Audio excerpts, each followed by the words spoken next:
All right, let's get into it. Today, we're breaking down a really fascinating method for learning conversational Japanese. And it's incredibly fast. We're going to deconstruct how it's even possible to teach a full day's worth of dialogue in about the time it takes to watch a commercial. So this is the big question, isn't it? The one the source material throws right at you. It's a pretty wild claim, but you gotta admit, it hooks you. It makes you think, wait, is there some kind of secret I've been missing all along? So is it really possible? Let's dig in and see how they plan to pull it off. And it all boils down to this one number, 10. That's it. We're not talking about 1,000 vocab words or trying to wrap your head around complicated grammar. The whole system is built on just 10 essential, real-world conversations that pretty much make up a standard day in Japan. Keeping it small and manageable, that's the first big secret here. So here's the big idea. It's not about learning a bunch of random phrases. The whole thing is structured chronologically. It follows the natural flow of your day. You learn good morning right when you'd actually say it and good night right before you go to sleep. It seems obvious, but believe me, anchoring language to a specific time of day is a really powerful memory hack. And that leads us to the first major reason why this method works so well. It's all about learning inside a story. You know, our brains are just wired for stories, not for random lists of facts. By framing this whole thing as a day in the life, the language lesson becomes a little plot that you can actually follow. And you can see that story laid out perfectly right here. The journey kicks off at 6 a.m. with an alarm clock, then you're leaving the house, grabbing lunch, all the way through to finally hitting the pillow. Every single phrase is tied to a specific time and a specific action. It creates this mental map that's just so much easier to remember. So, here's the key takeaway. Context is everything. Instead of trying to memorize a jumbled list of words like apple, go, hello, you're learning the exact sequence of phrases you would need to get through a day. It's logical, it's practical, and it makes the information way more likely to stick. Okay, so that's one piece of the puzzle, but there's another really cool layer to this. A lot of these key phrases don't exist on their own. They're part of a duet, a kind of call and response that's just fundamental to daily life in Japan. It's not just about what one person says, it's about this really elegant exchange between two people.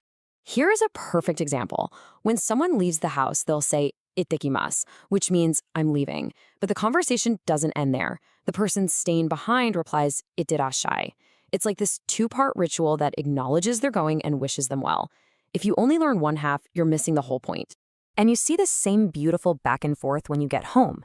The person walking in the door says to Daima, I'm home. And the person already there welcomes them with Okairi.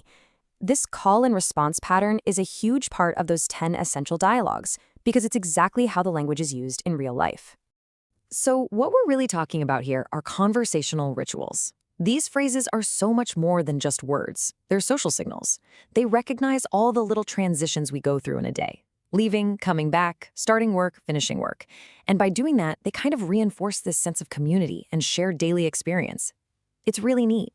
Okay, so the theory is solid, right? You've got the story structure, you've got these conversational pairs. But how on earth does a 60-second video actually make this stick in your brain? Well, this is where we get into the secret sauce of the production. These really clever techniques that show how you learn is just as important as what you learn. Yeah, this is way more than just words on a screen. The source material describes a full-blown, multisensory experience. Those warm yellow colors for the morning scenes and cool blues for night, they're not just for looks. They actually prime your brain for that time of day. And those little sounds, like an alarm beep or a train chime, create these super powerful memory triggers.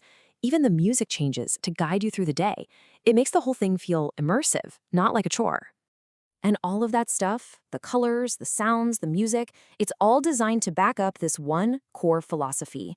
The goal isn't to stress you out with cramming. It's about engaging your eyes, your ears, and your emotions to create multiple ways for your brain to remember. It's all about making an experience so rich that with a little daily repetition, you just absorb the language naturally.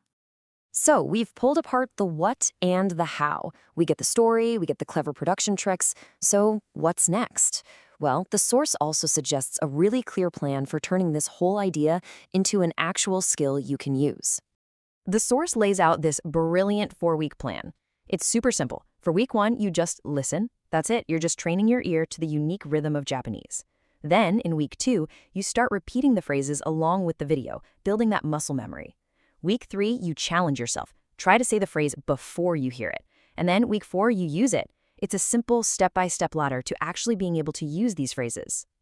So, when you break it all down, the whole method is actually deceptively simple and incredibly smart. It uses storytelling, social context, and this multisensory learning to pack a huge punch in just 1 minute. It's not about learning words, it's about learning the rhythm of a day. Which leads us with a final thought. Now that you know how it works, which of these daily phrases are you going to use first?